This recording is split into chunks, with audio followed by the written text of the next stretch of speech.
Ever since we can remember, mankind has always been fascinated by the existence of extraterrestrials, represented in our collective imagination as little green aliens.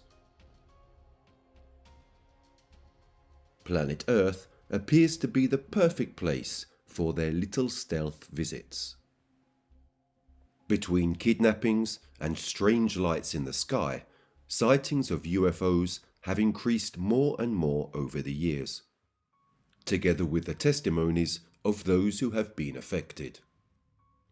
Today we shall investigate a lesser known, but no less significant, incident. It is one of the most extraordinary cases of UFO sightings and occurred in the Sagrada Familia district in Belo Horizonte, city and capital of the state of Minas Gerais in Brazil.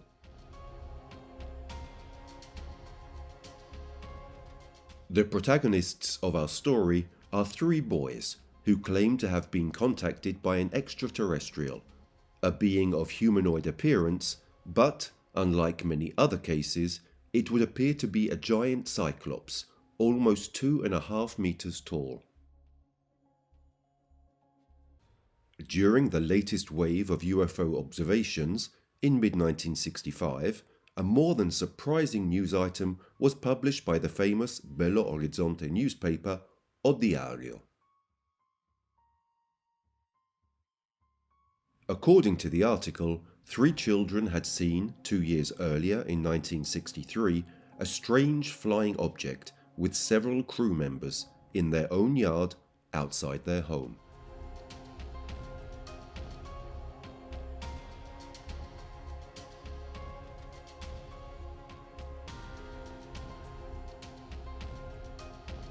Immediately after reading the article, Mr. Alberto Francisco do Carmo, partner of Cicoani, the Center for Civil Investigation of Unidentified Flying Objects, a Brazilian ufology organization founded by Julio Brandt Aleixo in 1954, went to the boys' home to investigate the case.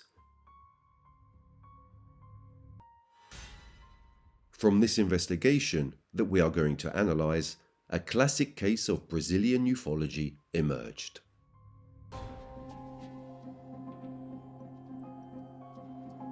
After spending a long period with the 3 boys and their parents in the same place where the incident allegedly occurred, this is what emerges from the report drawn up by Mr. do Carmo.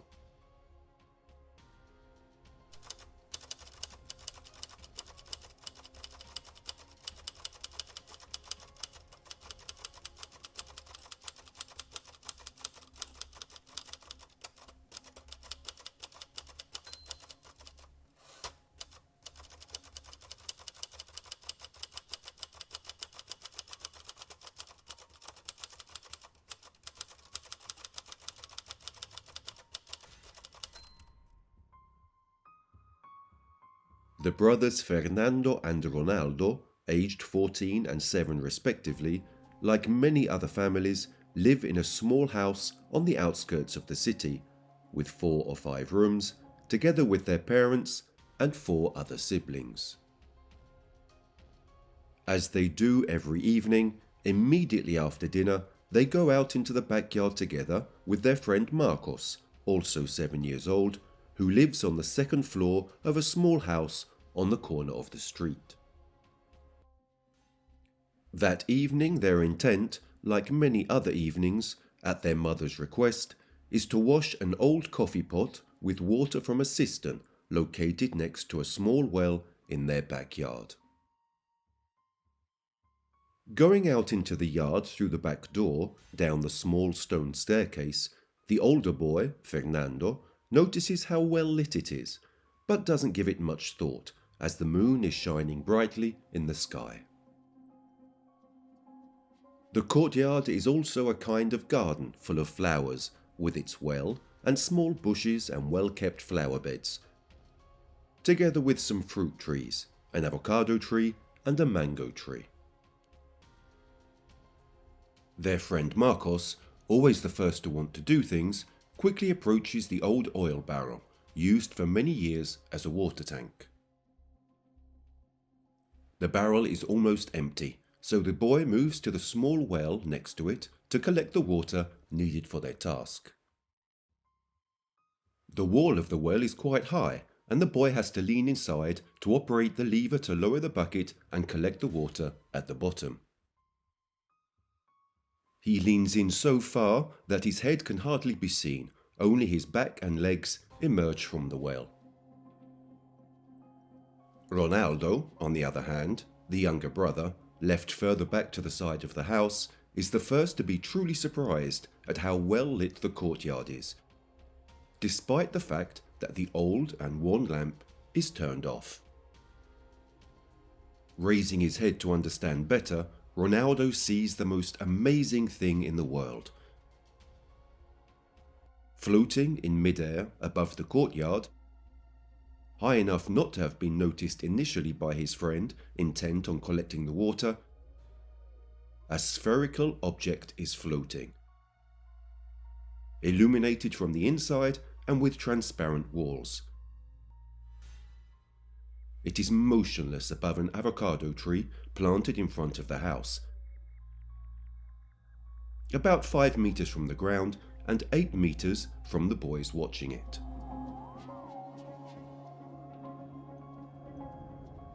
It is divided into small squares. Probably a checkerboard structure, the investigator Doccormo hypothesizes.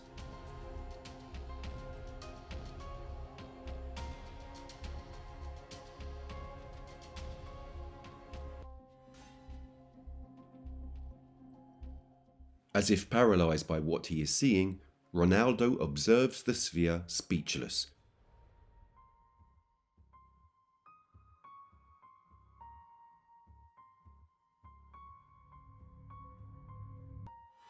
In the upper part there is a kind of antenna, consisting of 2 inclined rods in the shape of a V, surmounted by 2 spheres and a central vertical rod.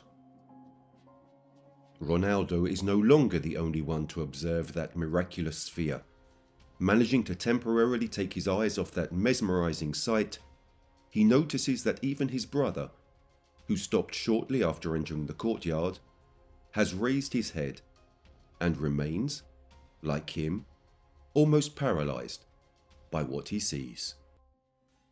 The most terrifying thing, however, for Ronaldo, who has turned back to look at the floating sphere, is that, through its transparent walls, 4 people sitting on one-legged stools can be seen, at the moment in profile with respect to the boys. One of the people, sitting in the back seat, has a more masculine appearance and is more robust than the others. Right in front of it, in the center of the sphere, what appears to be a woman is seated. The children, in fact, notice long blonde hair pulled back in a hairstyle similar to the one they often see their mothers use when they go to mass. Sitting in the front seat is a man more similar to the first, but much thinner.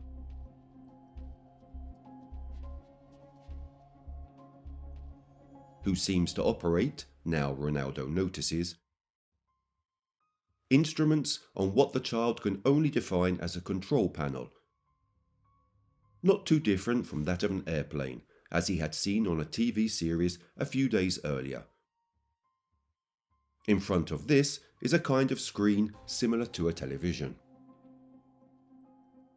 The 4th man, or rather being, who the children would soon see much more closely, sits on the left side of the woman, in the center of the floating object. All 4 appear to be wearing some kind of diving suit that is very adherent to their body and have their heads wrapped in round, transparent domes or helmets. Their clothing is also very similar and uniform, as the children will describe even better in their drawings. Their torso is covered in something brown, and below the waist the clothes are white until they reach the knees, where there are some black protuberances going down to the feet, which the boys assume are black boots. What now both Ronaldo and his brother Fernando can identify as the crew uniforms appear to be made of leather and are very worn in the parts corresponding to the limbs and chest. Probably, the boys think, they have been used a lot, or are second-hand, like almost all the clothes that have been passed to Ronaldo by his brothers.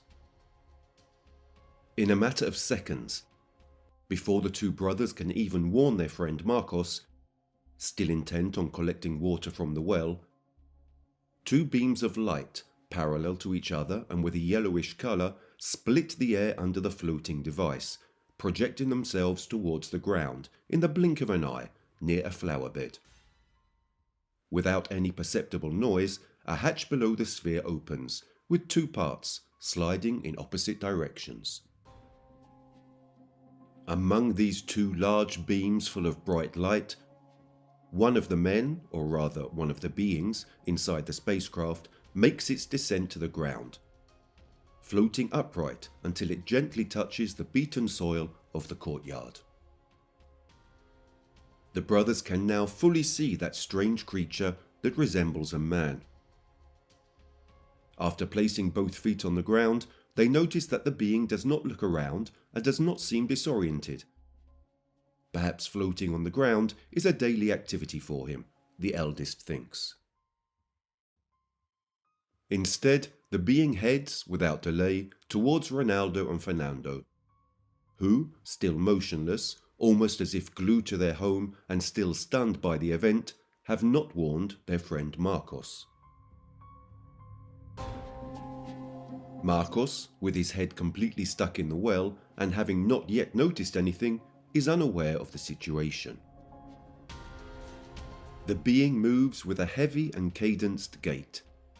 Its arms swing a little away from its body, and it reminds Ronaldo of when, carrying his brother on his back for fun, he crossed that same courtyard with a similar pace.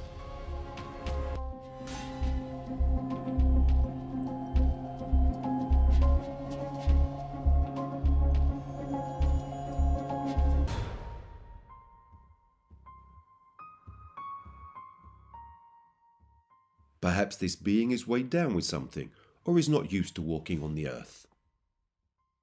The brothers soon realize that the being has not noticed their presence, and is instead moving towards the side of the well, towards their friend Marcos, and stopping shortly before reaching him, it extends an arm towards the boy. As the children will later hypothesize, that may have actually been a harmless gesture, perhaps even of kindness on the part of that strange creature, who, seeing the child almost swallowed by the well, wanted to help him, therefore extending a hand towards him to pull him up.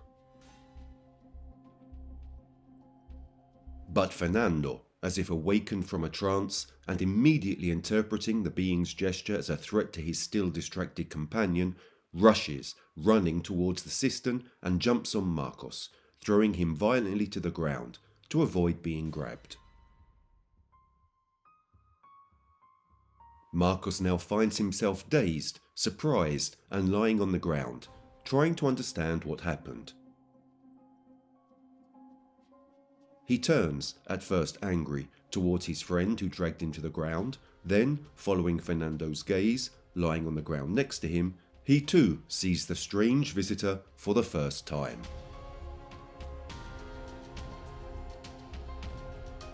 The being, who has remained motionless, turns his gaze from Fernando to his brother Ronaldo.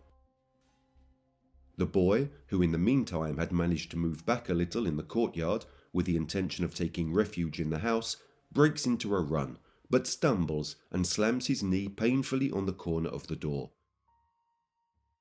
Falling to the ground, his leg throbbing in pain, he is forced to stop. The groans of pain, even if subdued, attract the attention of the being, who stops to stare at the child. Ronaldo manages to get up and takes a few steps backwards, staggering slightly, to then remain passively at the side of the house. The boy and his two companions will in fact remember that peculiar state of mind. they felt powerless to run away or even just to scream and call someone for help. The being, however, does not approach the boys, but instead begins to gesticulate with its hands, short and fluid gestures, extending its hands horizontally, accompanying these gestures with head movements and strange words in a language unknown to the boys. Fernando, having found the courage to get up after pushing his friend to the ground, is overwhelmed by a new sensation. After various gestures by the being, his fear, which previously immobilized him and made his legs tremble, has disappeared. Like him, the other two boys are also calmer, and finally, just over 2 meters away from the strange visitor, they can finally observe it better. It has reddish skin and is completely hairless, like two of its companions still in the floating sphere. It doesn't have a single hair.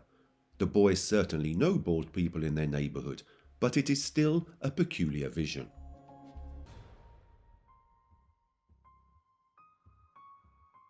The figure is huge, Fernando notes, almost as big as the door on the side of the house, and he knows that door well. He and his brothers measure themselves against it every year on their birthday. Once, to be able to understand how much he would have to grow to get to reach the top, with the help of his father, he had measured the entire length of the door, 220 centimeters. Therefore, the strange being standing before them was more than 2 meters tall.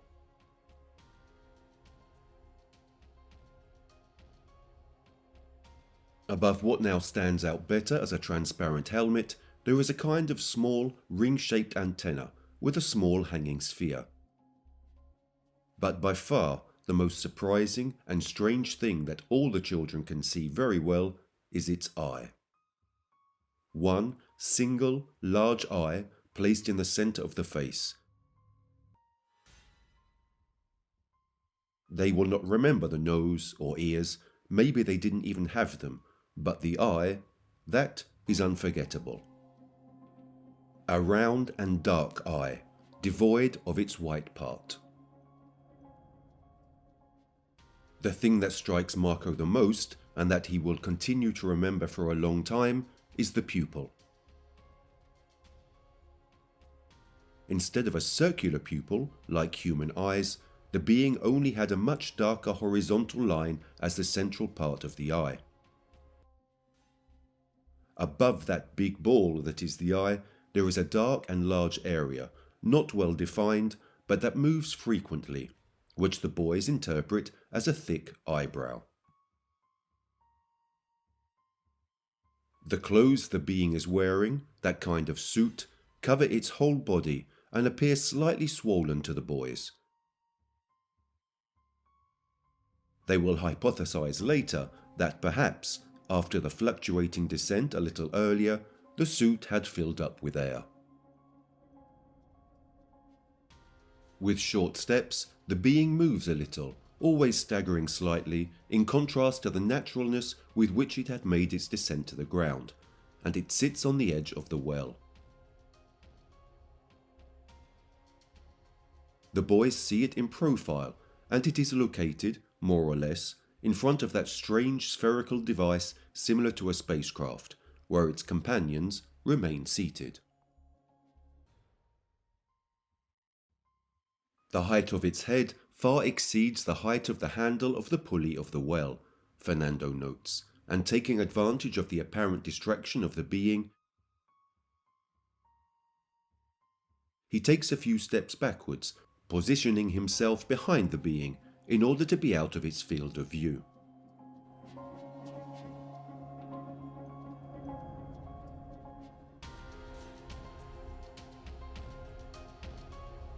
Crouching slightly, he picks up a piece of brick from the ground and raises his arm to throw it at the being. Taking advantage of his position, he would have hit the being from behind without being seen. "I wanted to hit him," Fernando later confessed in a subsequent interview. Inexplicably, however, As if it had sensed it without even seeing it, the being jumps to its feet, turns towards the boy with a quick movement, and expels from a rectangular surface placed at chest height a jet of yellow light, which, in the blink of an eye, reaches the boy's hand. Without Fernando realizing it, his hand trembles and goes limp, making the brick fall to the ground. The boys notice that the being exchanges a quick glance with the sphere floating above them, receiving a quick gesture from its companion sitting in the front seat, in charge of the instrumentation, interpreted by the children as a gesture of deterrence. At that moment, the boys can see more clearly that this other crew member also has only one eye. In the brief moment in which the being in front of them has turned and has its back to them, the boys notice the existence of a copper-coloured box on the being's back, attached to its clothes. "You know that colour that appears when you peel an electrical wire?" Fernando will then ask, trying to describe the colour of the box. Turning to the boys once again, after that brief exchange with its partner in the spacecraft, the being tries to communicate something to them. A very strange language, an extremely deep voice, and a lot of gesturing with its hands, head and eye. The being seems to make an effort to make itself understood by the children, who can only watch it passively. By creating a circle with its index finger and thumb, the being traces different circles in the air around it, and he does the same with the index finger of the other hand, all this without stopping talking. Subsequently, after taking a short break, probably to catch his breath, he points to the three boys and, with some difficulty, as Fernando notices, tries to join the palm of its hands next to its head. The classic gesture that is made when you want to express that you are sleepy or want to go to bed, concludes Ronaldo. After which, the being points to the moon with a not too rapid gesture and a progressive hand elevation, as if to indicate a flight in that direction. The children cannot understand what the being wants to say to them, but they stare at it. As if it had finally finished its speech, the being turns and walks slowly towards the spacecraft, retracing the path it had already made previously. The children are amazed. This encounter that was so scary at the beginning, that one would rather not happen at all, was about to end. Seeing it leave, little Marco asks, almost anxiously, his friend Fernando close to him, "Do you think he will come back?" This simple, almost whispered question remains suspended for a few seconds in the air, and, to the surprise of all the boys, the being turns to Marcos. With its head, it makes several vertical movements, as if nodding to Marco's question. Then, resuming its journey, it bends down over a flower bed and from it, with its left hand, picks up a plant. With this in its hands, it takes the last steps it needs to reach the point where it had descended. With its arm, it makes a brief gesture towards the spacecraft, and the two beams of light reappear like jets, connecting the floating device to the ground. With the simplicity and lightness with which it had descended, the being flies upwards between the two bands of light, smoothly and always in an upright position. It is no longer looking at the children, but its head is raised to the sky. After returning to the device and sitting next to its companions, the children can still see the two beams of light, even if now they are a little faded. Immediately afterwards, the device emits a strong glow and rises silently in an oblique direction, towards the east, as it will be later ascertained, suddenly disappearing and hardly being noticed by the children, who remain amazed and now only illuminated by the moonlight.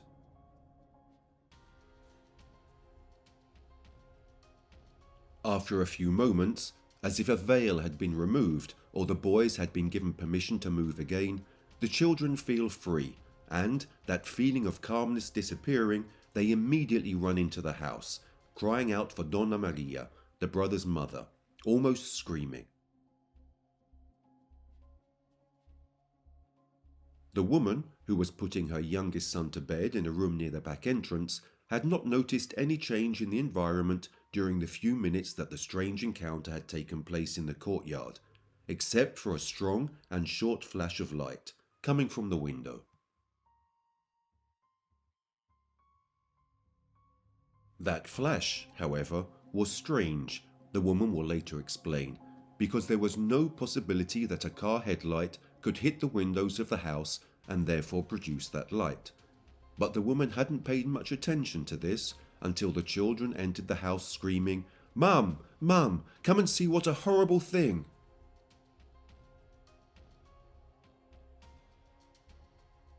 In addition to the agitation and pallor of her children, what impresses Donna Maria is the fact that their neighbour, little Marcos, running into the house with the other boys, goes directly to hide under one of the beds, where he seems to cower in terror. Although he was still young, the woman remembers never having seen Marcos so scared as to hide under a bed. They would even have to go and call his father on the street corner to get him out of hiding.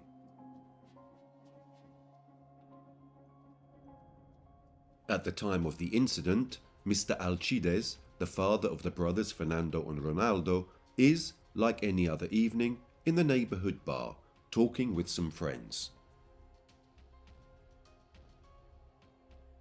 Suddenly, one of his little daughters comes running into the bar. Her mother had sent her to get him. "Dad, some strange people have entered our backyard." Not understanding what the girl is saying, the man immediately runs back home, scared, where he tries to get the boys to explain what had happened.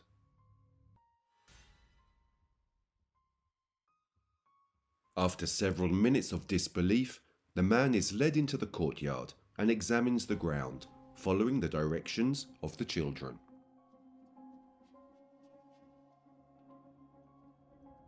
On the smooth, beaten earth, he can make out several small triangle-shaped marks along the path that the strange being, described by his children, had travelled. The footprints are quite deep, about 1.5 centimeters in size, and make the father think that only something very heavy could have created them. The boy's father, on that same night, will go back to his friends in the bar to tell the amazing story that had happened to his children. But, despite the invitation to go and see with their own eyes the indisputable signs left by the extraterrestrial, their reaction, as well as that of the entire neighborhood, would be one of complete disbelief, and neither the father nor the children will be taken seriously. Only one former neighbor will want to be shown, that same night, the footprints left in the garden. As for their mother, Donna Maria, her concern will increase when she realizes that, for some time, the boys will refuse to go into the courtyard at night, which is completely contrary to their habits. Although the woman will also confide with her neighbors about the unusual behavior of her children, no one will listen to her, and their attitude will mainly be one of disbelief. Donna Maria will say that facing this attitude, Fernando, the eldest son, used to react with a tone of pain and challenge with the following words. "Don't they want to believe it? Well, one day they will end up seeing what we saw, and then it will become clear that we didn't lie."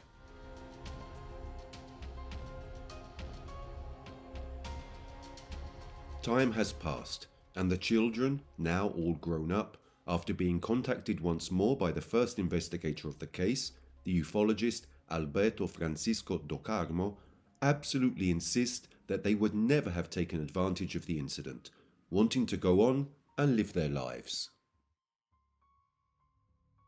Marcos, who had become an industrial designer, was always the most demanding, starting from the sketches he had made of that meeting at the age of 7, until he was no longer afraid of anything and worked in Iraq during the conflict with Iran for a Brazilian road and bridge builder.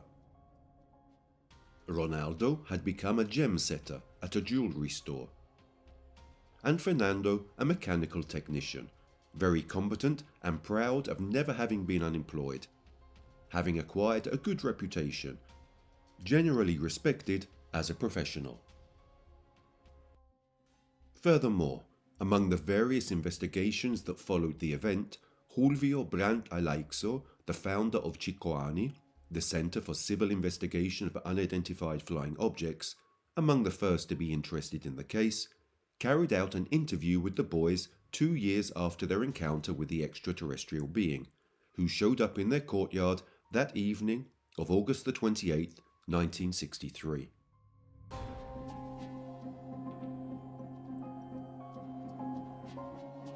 Just as happened that evening, this interview also took place in the backyard of the house. All the children were gathered and were ready to share their version of the facts. What differences did you note among the people who were in the apparatus? The man sitting at the end was stouter. There was also a woman with her hair stretched backwards. Did you notice other differences? No, they were all alike. The men were without hair. You said that at a certain moment, 2 luminous bands reached down from the apparatus to the ground, and between them, a man stepped down a stairway. There was no stairway. So then, did the man fall down to the ground heavily? He didn't fall. He descended without moving his legs, and he touched the ground slowly.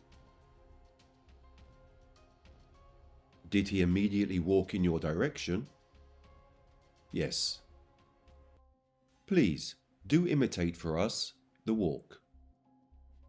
Fernando approaches the avocado tree and walks back slowly, with stiff movements of his arms, far from his body.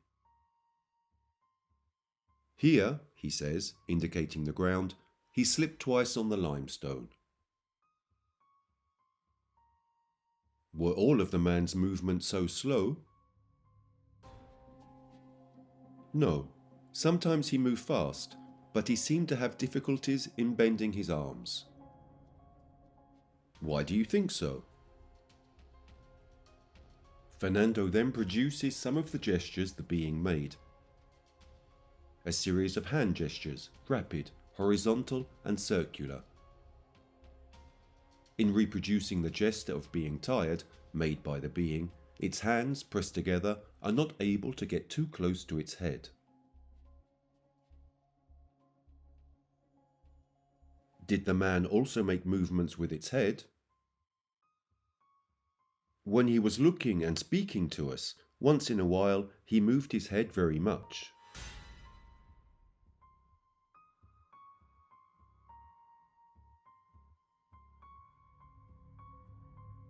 You said that the man stopped on this spot of the cistern when he arrived there, and then successively bent forward to catch Marcos, who was at the other side of the cistern, and so approximately 1.5 meters away from the man. How could a man reach so far? But he was very big. How big? The size of that door, he says, pointing to his house. Afterwards, you pushed Marcos away from the man. What then did the latter do? He moved his hands like this. Fernando then reproduces the horizontal rapid movements. After that, my fear was gone. Then he sat down here. The boy indicates the edge of the cistern and shows how the man was sitting with his shoulders to the boys. While he was looking up to the sphere above the avocado tree, I took up a piece of brick from the ground to throw it at him. When I raised my arm, he turned around quickly and a light reached my hand. The brick fell down and the hand began to tremble. What color was that light? Yellowish. Where did it come from? From an object on its chest. An object similar to what? I don't know exactly. It had a quadrangular form, more or less. What did he do after this? Seemingly, he laughed. Why seemingly? It was a strange laugh. His mouth moved much and opened this way. The boy then shows his mouth opening vertically. How were the man's eyes? He had only one. Here. Fernando points to the base of his nose and Ronaldo nods, agreeing with him. Did he have eyebrows? He had something like it above the eye, which moved once in a while when he was frowning his forehead. And eyelashes, as those of our own eyes? I have the impression that he had one. What color was his eye? It was dark. Did he have that white part? No, it was all dark and round, like this. The boy then points to a sketch made earlier by Marcos, who had drawn the eye, about 1 inch in diameter, circular in shape, and with a darker horizontal line instead of the pupil. And how was his nose? I don't know.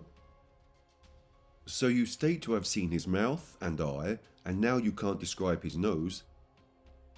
Didn't you see 2 openings just above the mouth? I don't remember to have seen a nose. And the ears, what did they look like? I also didn't see them. How could you fail to see the ears if the helmet was all transparent? I don't know. His face was all the same, red all over. The teeth, they were quite, entirely white, he says with a certain admiration. He had these teeth here much bigger than the other ones, pointing to his canines. Marco then interrupts. No, the biggest ones were these ones, Marcos exclaims, pointing to his lower teeth. Fernando, you told us you saw the face of the man, the color of his eye, of his teeth, his clothes, etc. Therefore, the light bulb in the backyard was on? It was off. How could you notice so many details if the man had his back from the light coming from the apparatus? But the light of the sphere was illuminating all this here. And there was also a little moonlight. And none of the neighbours came out of their homes to see this light. I didn't see any neighbour coming out into the backyards near our home. Fernando, you said that the man spoke to you while making gestures. Did you understand some of the words? No. Do you think that the man's language was similar to French, English, or any other foreign language? I don't know. How was his voice? It was a very grave one. It was 10 times graver than yours, Ronaldo interjects, referring to the Professor Julvio's voice. While the man was on the ground, did you see the apparatus balancing above the tree? The apparatus didn't balance. And then what did the people still inside it do? One man, sitting in front, moved his hands at the inferior part of something similar to a television set. Fernando then reproduces the movement of hands moving swiftly over a keyboard. Did you see any figures on this television set? I was standing sideways, but I could see some lines passing. And the other people? What did they do? They just kept sitting on their seats. On chairs? No. There were no chairs. They were stools with one leg only. Is it true that when the man walked away and overheard Marcos's question, he made movements with his head? As the man began to move away, Marquinhos asked me, "Do you think he will come back?" Then the man made several movements with his head. Marcos, please repeat the question that you asked Fernando. And you, Fernando, will you please then imitate the man's movements? Do you think he'll come back again? Marcos asks his friend. Fernando turns his head towards Marcos and reproduces, silently, the movements the being made with its head. Now, Fernando, please do imitate the way the man went away.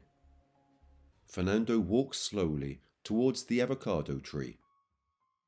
Halfway there, he stops, leans to his left, and picks up a plant from the ground. What does that mean? In this spot, the man bent down and digged up a plant. Then he passed here and raised his arms.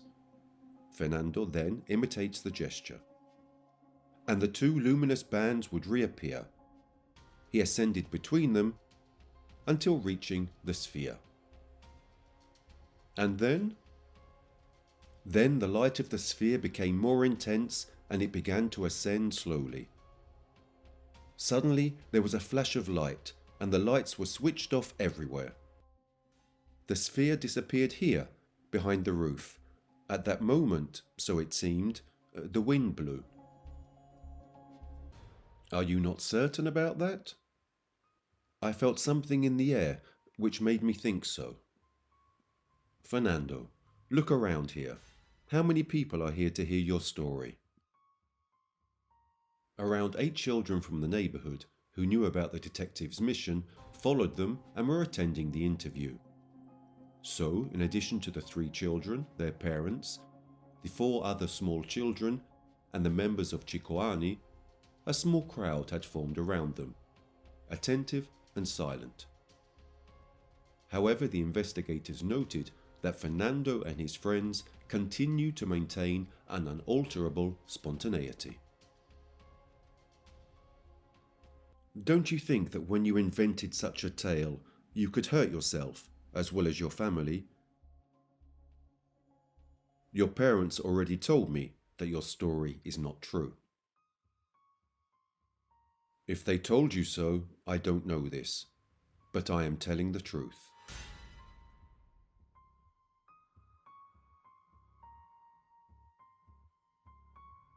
One of the last contacts with this story and with the boys was an inspection by 2 UFO enthusiasts in the Sagrada Familia neighborhood in 2006. Led by an adult Marcos, they retraced the events of that fateful night. Going through the metal gate, there is uncultivated land where the foundations of an old house remain. Not far away is a leafy avocado tree. It is still standing. If it could speak, it too would tell us what happened that night of August the 28th, 1963, Marcos comments, almost dreamily. I haven't been here for several years, and despite what happened, I have fond memories of my childhood in this neighborhood of simple people. There was the well and an old oil barrel where I went to collect the water to wash a coffee pot when it appeared. The man, now 48, remembers his childhood, poor but happy, playing with kites, spinning tops, and earning some money to help the family by carrying the purchases of those who went to the markets. It took me a little longer to see the giant who was already walking on the ground, because my head was stuck in the mouth of the well. Later they would tell me that he had descended between two downward projecting yellow beams from the sphere suspended in the air. The three men cross the courtyard and Marcos tells them the rest of the events until they stop near the well. "Will he come back again?" I had asked Fernando, and the being seemed to understand me because we immediately saw how it nodded its head, answering my question. "I mean, they will come back again," Marcos insists, staring at the avocado tree. The man explains that for a while the boys avoided leaving the house at night. Then fear turned into curiosity in the hope of their return, at least on his part. I sat on the railing of the balcony of my house, looking at the sky, hoping that one day those beings would return. "Weren't you afraid of them coming back?" asks one of the two UFO fans.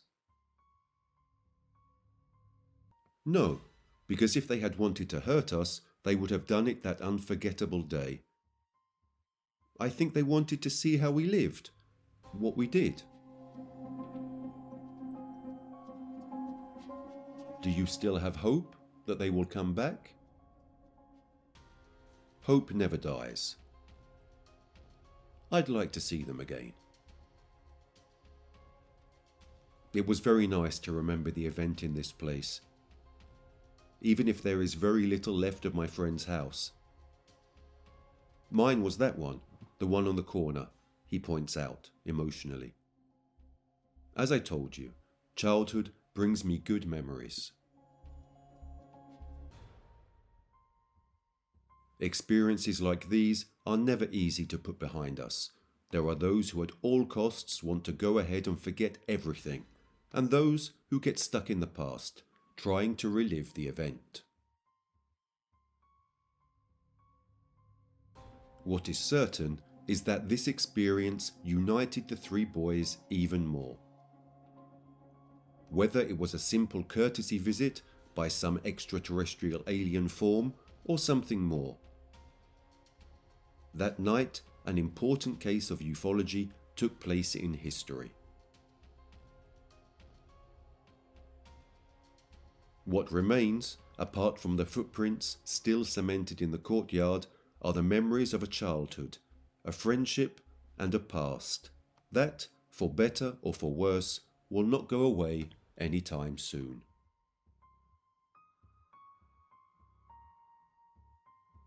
As for the visitors, however, perhaps they are still out there, and, as Marcos hopes, he would like to see them again. Or maybe they have already come back, maybe not too far from the Sagrada Familia neighborhood.